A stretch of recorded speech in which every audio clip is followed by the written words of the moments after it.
Hi guys, welcome back. I'm Corey, your redneck historian. We're here in Duncannon. Currently trying to get the hell home, so hopefully Google will fire up. If not, Tom's gonna get me out of here. So we'll walk around the station, read about the history.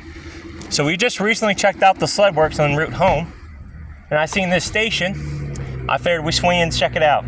Now these railroad stations are important to these local stories of Pennsylvania history because, well, this is where your economics came in, all your stuff. It's where you sent your corn out to market. And this is how Pennsylvania was thriving. The railroad in Duncannon. Which explains why there's history. So, let's read this. The railroad steamed into Duncannon in 1848 and was a major factor in the growth and development of the area. In the mid-1800s, the railroad ran through the center of town on Apple Tree Alley. Around 1865, the earlier station was built at the corner of Fisher and Main Street, near the Ironworks complex in Lower Duncannon. So now it's town made iron. The freight station at Cherry Street and Apple Tree Alley was built at about the same time and is still standing in the early 1900s. The tracks were moved to along the river, and this station was built. So wow, circa 1902, Lower Duncannon station, circa. Wow, look at that. That is some cool stuff there, man.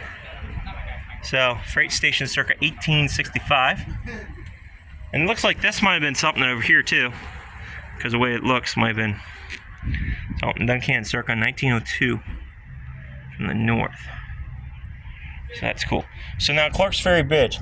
The Clark's Ferry Bridge was part of the main line Pennsylvania Canal built in 1828.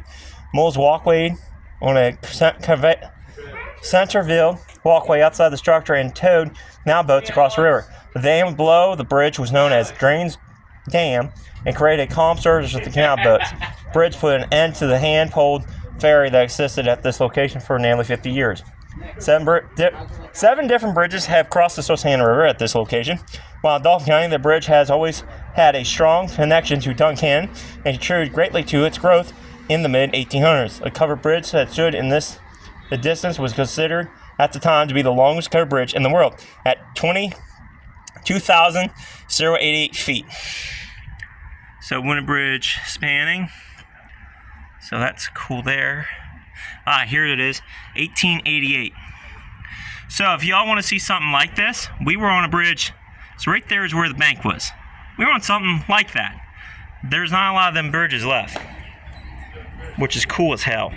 So we've been to something like that over at Duncannon County. This is Duncannon County Historical Site. I can't remember the bridge name. So there are apparently train people here watching for something.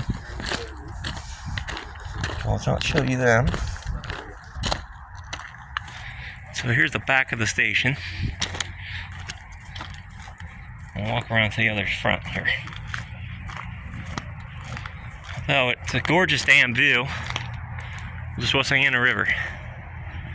That's gorgeous. I never get tired of seeing the Susquehanna sometimes. Don't mind going to the Harrisburg though. So it looks like, so the station ended there. This was added on.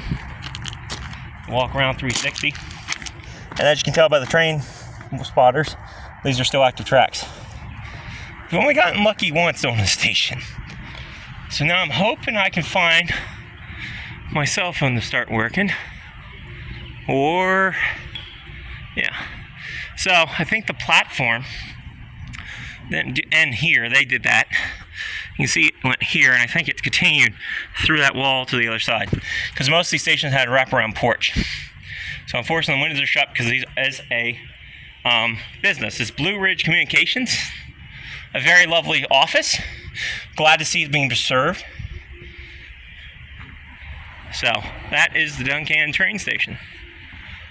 Very cool. Told you I ain't gonna make it home very quick this way. Every mile I keep finding a damn piece of history. I might as well document it while we're here. Alrighty, stay curious, stay adventurous.